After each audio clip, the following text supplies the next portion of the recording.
Saludos para todos. En la actividad anterior se estudiaron los aspectos relacionados con las funciones nerviosas superiores que distinguen al hombre y a la mujer dentro de la escala zoológica. En esta actividad comenzaremos el estudio de las características morfofuncionales principales de las meninges y los vasos encefálicos y espinales, la barrera hematoencefálica, el sistema ventricular y el líquido cerebroespinal, las cuales resultan necesarias para profundizar en el conocimiento de la organización y funcionamiento del sistema nervioso. Esta imagen nos presenta un agujero en la capa de ozono a través del cual las radiaciones ultravioletas pueden alcanzar la superficie terrestre y afectar los sistemas biológicos existentes.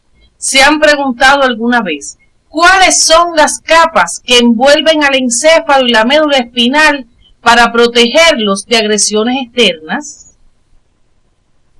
El estudio de estos contenidos les permitirá explicar las características morfofuncionales de las meninges, así como los principales territorios de irrigación y drenaje de cada uno de los principales vasos encefálicos y espinales, además de interpretar la importancia de la barrera hematoencefálica y del conocimiento del sistema ventricular encefálico y sus relaciones con el espacio subaracnoideo, así como la importancia del líquido cerebroespinal a través del estudio de las características morfofuncionales de cada uno. El mesénquima que rodea el tubo neural forma la meninge primitiva, cuya capa externa se engruesa y constituye la dura madre.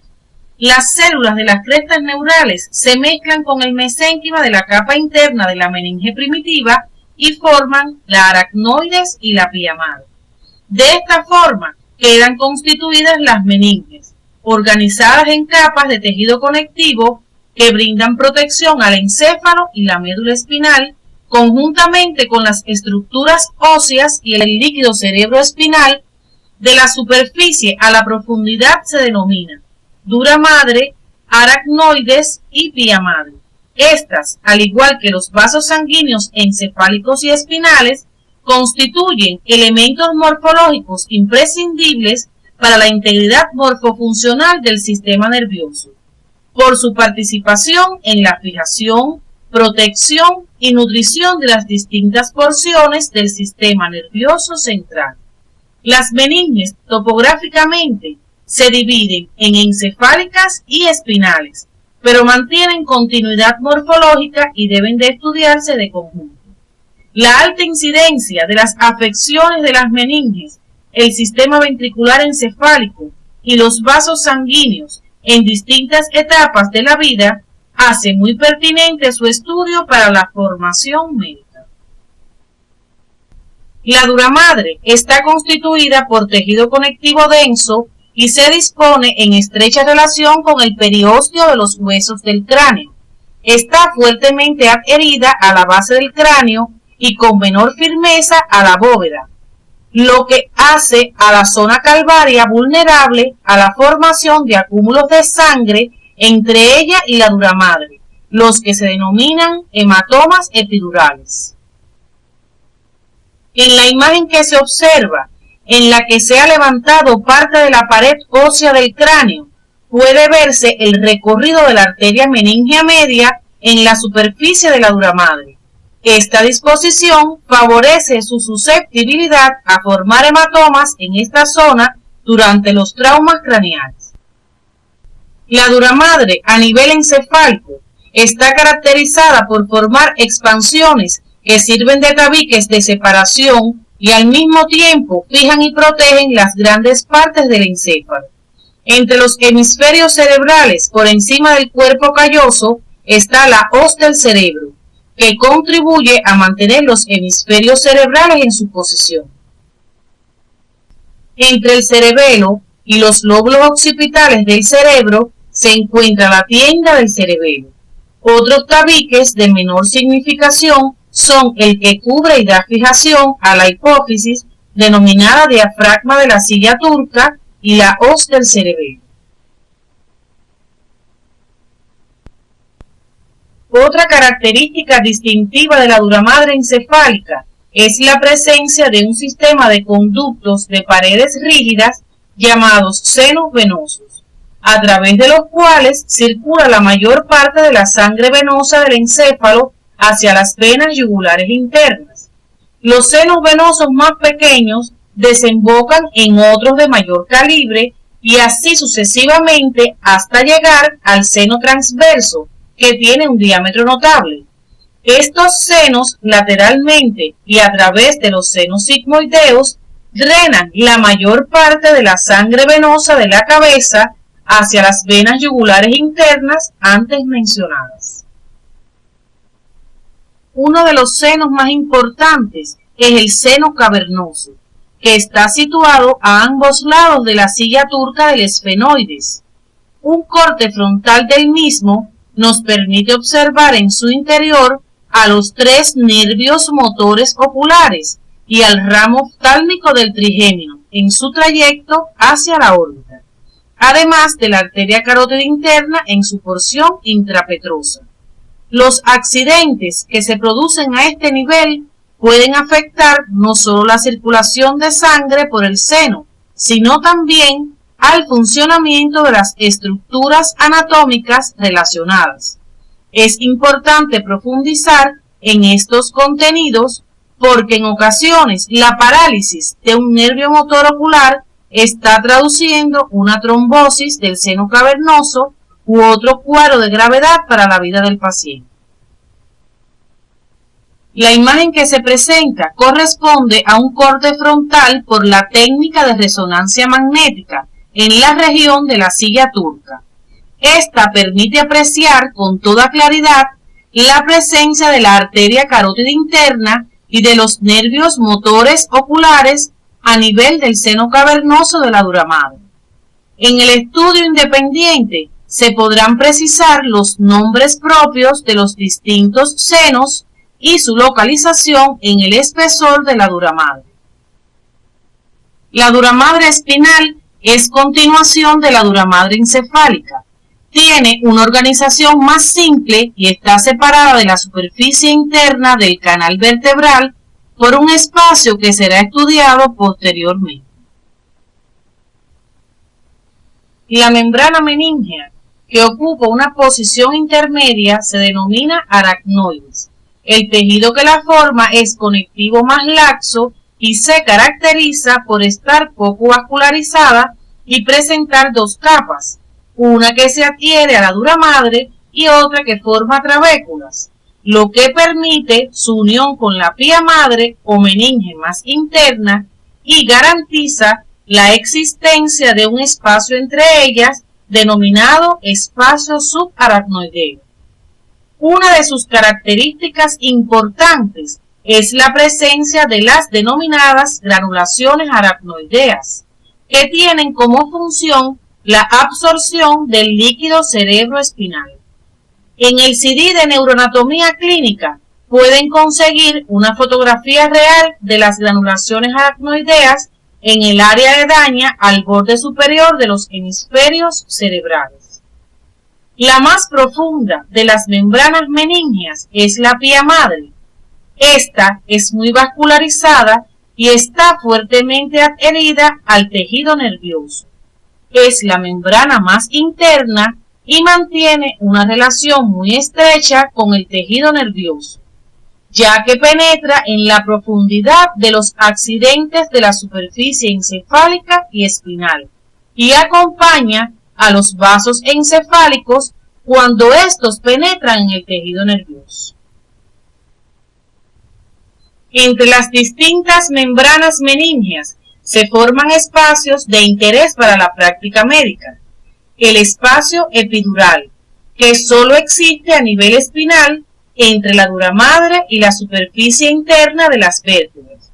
Está ocupado por vasos sanguíneos y tejido adiposo, y su extremo craneal se cierra cuando la dura madre se fija firmemente a los bordes del agujero magno del hueso occipital, característica que debe ser tomada en la aplicación de anestesia epidural. El espacio subdural se encuentra entre la dura madre y la aracnoides, tanto a nivel encefálico como espinal.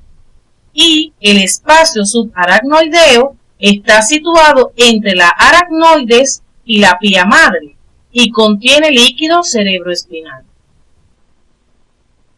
Este último presenta ampliaciones localizadas en forma de cisternas en la cara inferior del encéfalo y por debajo del extremo inferior de la médula espinal.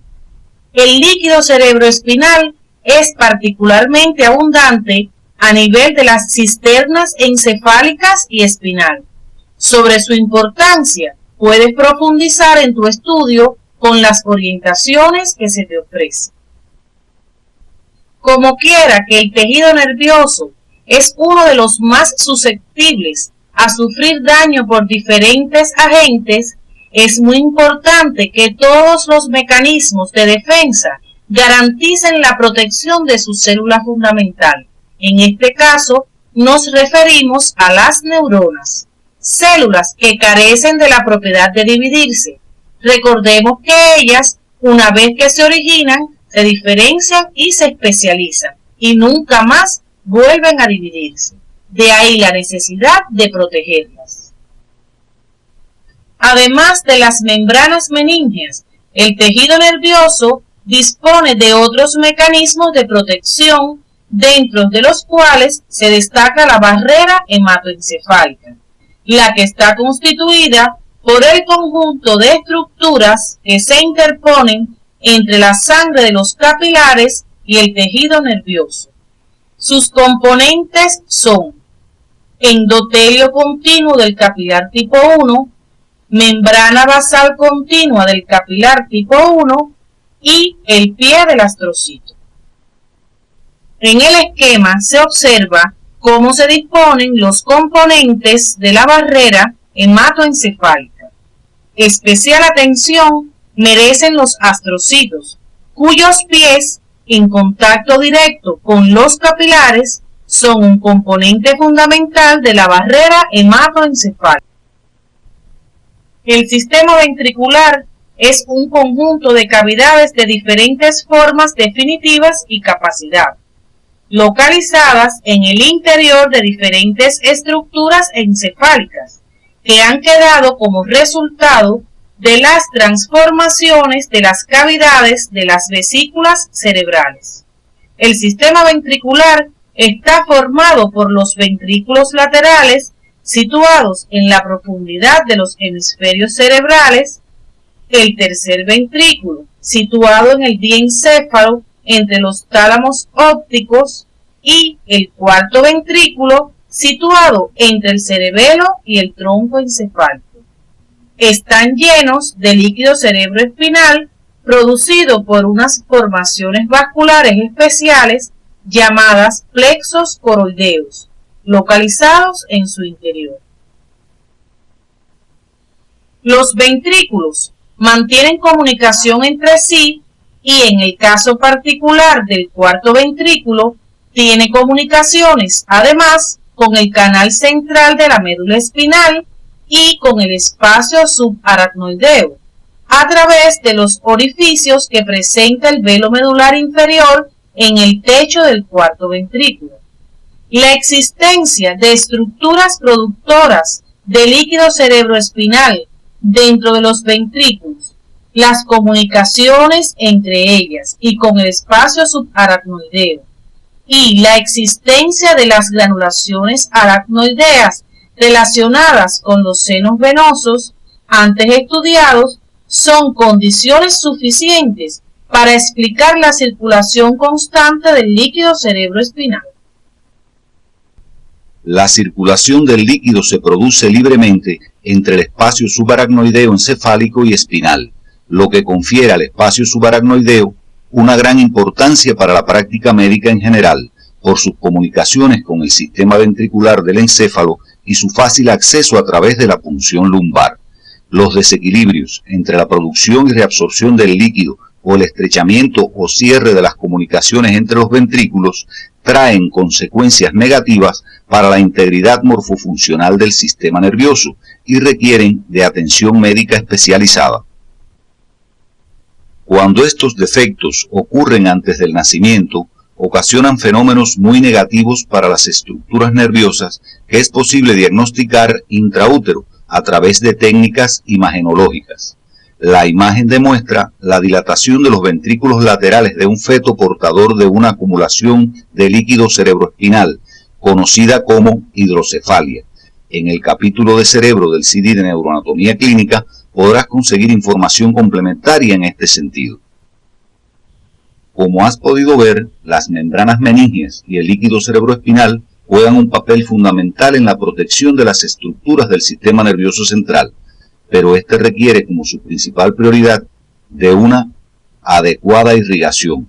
Para ello, las estructuras encefálicas disponen de dos fuentes arteriales, que son las arterias carótidas internas y las arterias vertebrales, las que se integran en la base del encéfalo en la formación del círculo arterial cerebral.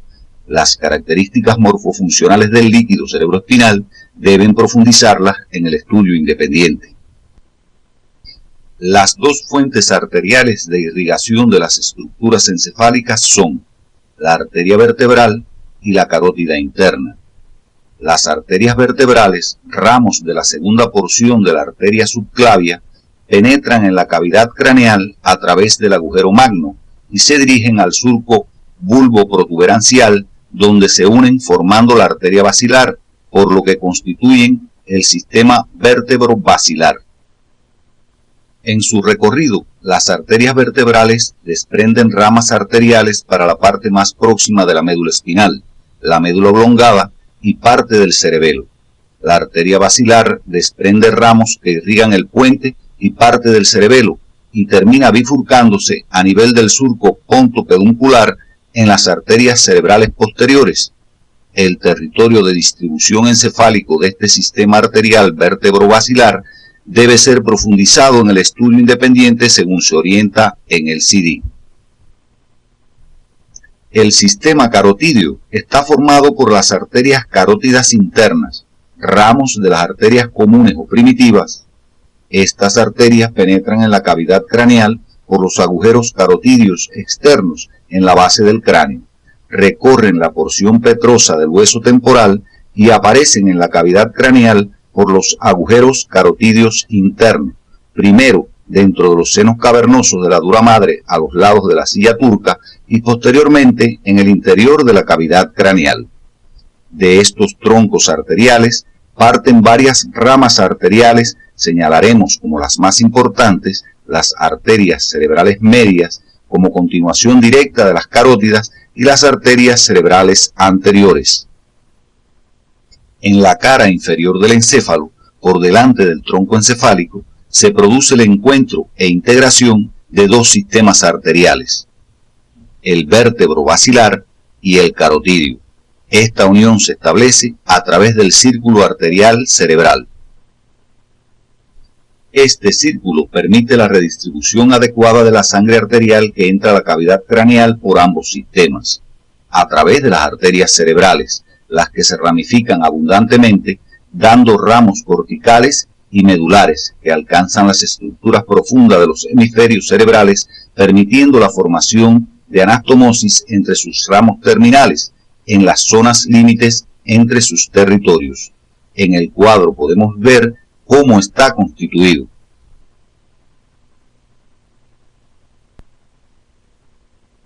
Un estudio contrastado de las arterias carótidas internas permite apreciar su distribución en los territorios de las arterias cerebrales anterior y media, como se muestra en la imagen de angiografía que están observando. La siguiente vista panorámica nos muestra en conjunto la salida de las arterias encefálicas del círculo arterial cerebral. La arteria cerebral anterior es ramo directo de la arteria carótida interna. Se proyecta hacia adelante paralela al borde inferior del lóbulo frontal y luego gira hacia arriba y hacia atrás por la cara medial del hemisferio cerebral a lo largo del surco del cíngulo, hasta llegar al borde superior del hemisferio cerebral. Sus ramos dan irrigación a toda la cara medial de los lóbulos frontal y parietal. parte de la cara anterior del lóbulo frontal y por la cara superolateral parte de los giros frontal y parietal superior. Además, participa en la irrigación de la cabeza del núcleo caudado y de la cápsula interna. La arteria cerebral media, con una trayectoria en dirección lateral a través del surco lateral, alcanza la cara superolateral de los hemisferios cerebrales y distribuye ampliamente por los giros frontales, inferior, medio y superior, los giros temporales superior y medio, y los giros parietal, inferior y superior. Participa también en la irrigación de los núcleos caudado, amigdalino, claustro, putamen y pálido, las cápsulas interna, externa y extrema y lóbulo de la ínsula. La imagen ilustra la distribución central de las arterias cerebrales medias.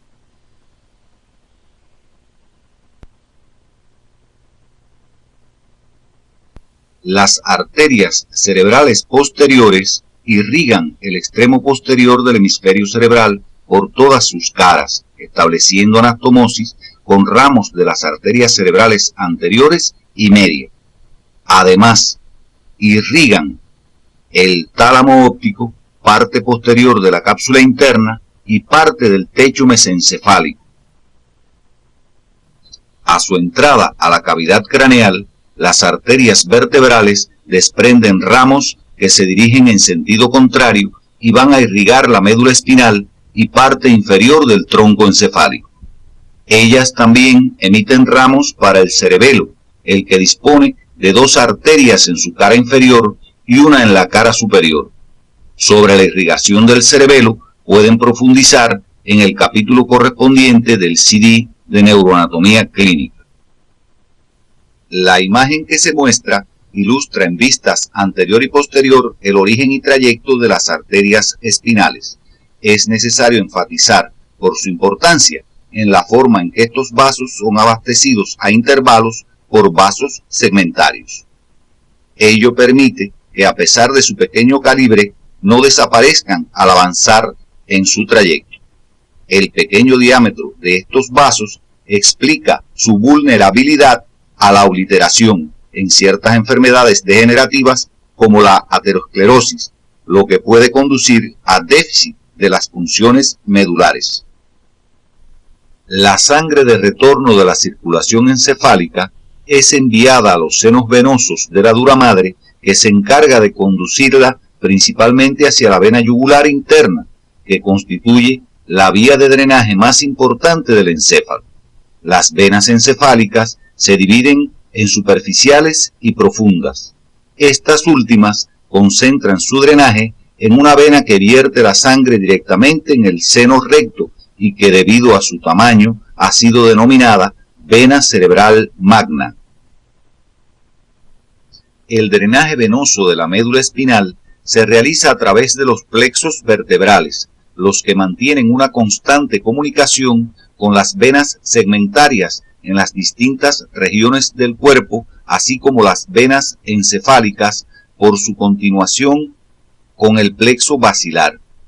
El plexo venoso vertebral interno no tiene válvulas, por lo que la sangre tiene la posibilidad de viajar en ambas direcciones. Esto explica que a través del mismo se puedan difundir hasta estructuras encefálicas, células malignas procedentes de órganos dañados a cualquier nivel del organismo. Debido a la complejidad de su evolución embriológica, es frecuente el desarrollo anómalo del encéfalo, originado por factores genéticos o ambientales que consecuentemente afectan algún proceso del desarrollo normal, como los que aparecen en la diapositiva.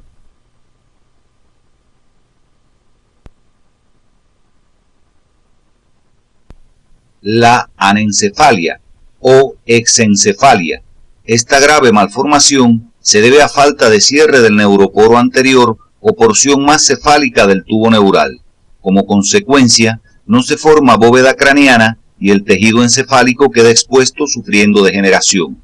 Esta malformación común e incompatible con la vida puede diagnosticarse prenatalmente por ecografía fetal y por elevar la alfa-fetoproteína en sangre materna y líquido amniótico.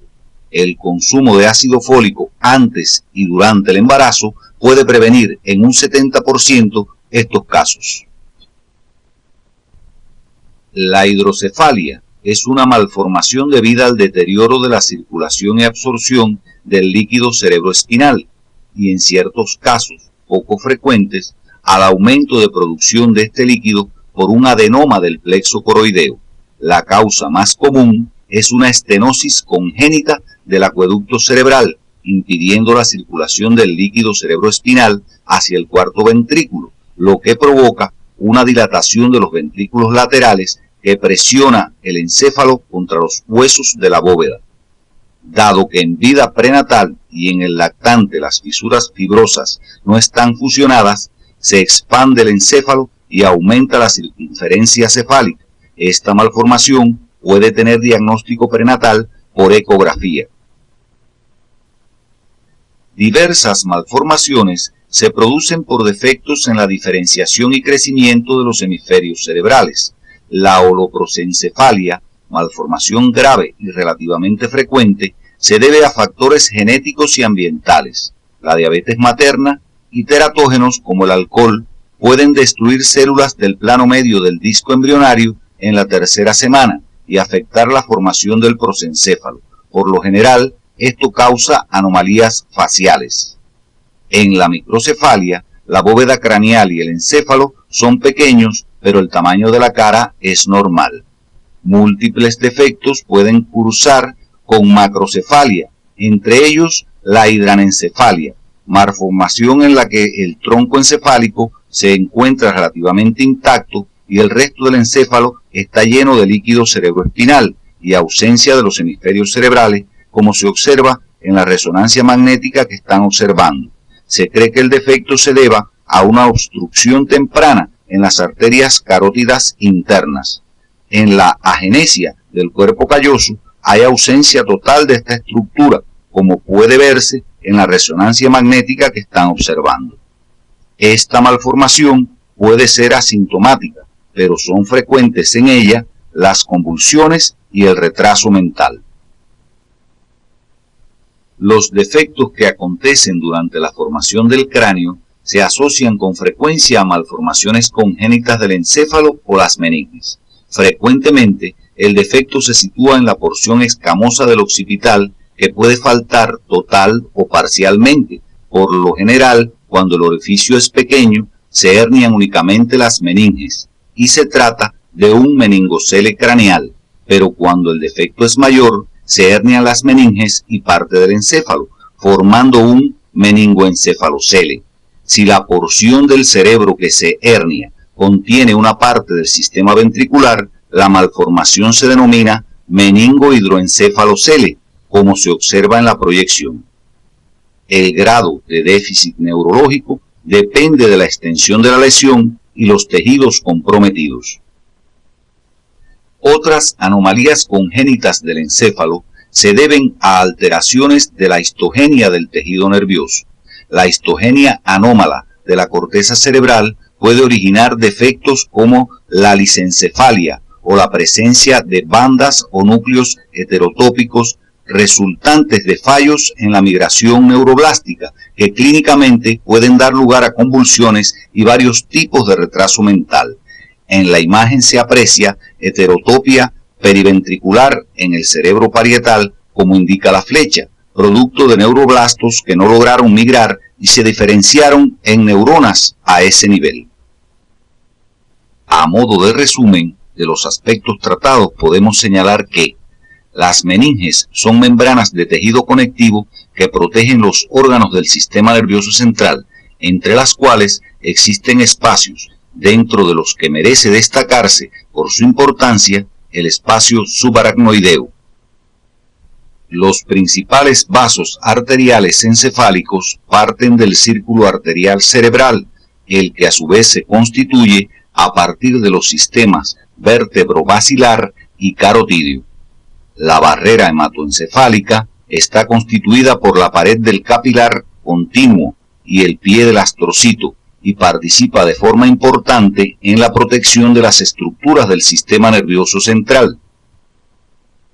Las cavidades de las vesículas cerebrales primarias forman el sistema ventricular encefálico, por donde circula el líquido cerebroespinal producido por los plexos coroideos de los ventrículos, el que sale también al espacio subaracnoideo encefálico y de allí al espinal hasta alcanzar los senos venosos de la dura madre, donde es filtrado a través de las paredes de las granulaciones aracnoideas. La distribución cortical de cada una de las arterias encefálicas garantiza el adecuado funcionamiento de los diferentes centros corticales sensitivos y motores. Sus ramos centrales irrigan las estructuras blancas y grises situadas profundamente. Debido a la complejidad de su evolución embriológica, es frecuente el desarrollo anómalo del encéfalo originado por factores genéticos o ambientales. En el día de hoy hemos estudiado un tema de mucha importancia en la práctica médica. Baste decir que las enfermedades vasculares del encéfalo se encuentran entre las primeras causas de muerte en los países desarrollados, donde la esperanza de vida es mayor. Estas son enfermedades en gran medida prevenibles, asumiendo hábitos y estilos de vida saludables, como son evitar el consumo de cigarrillos, no ingerir en exceso grasas de origen animal y practicar sistemáticamente ejercicio físico. En la próxima actividad tendremos la oportunidad de estudiar un tema de mucha importancia que en gran medida se vincula con el estudiado hoy, porque hablaremos de la forma en que se conducen los impulsos nerviosos a través de las vías nerviosas, y justamente son las afectaciones de estas vías las que en muchas ocasiones nos informan que se ha producido una alteración de tipo vascular en el sistema.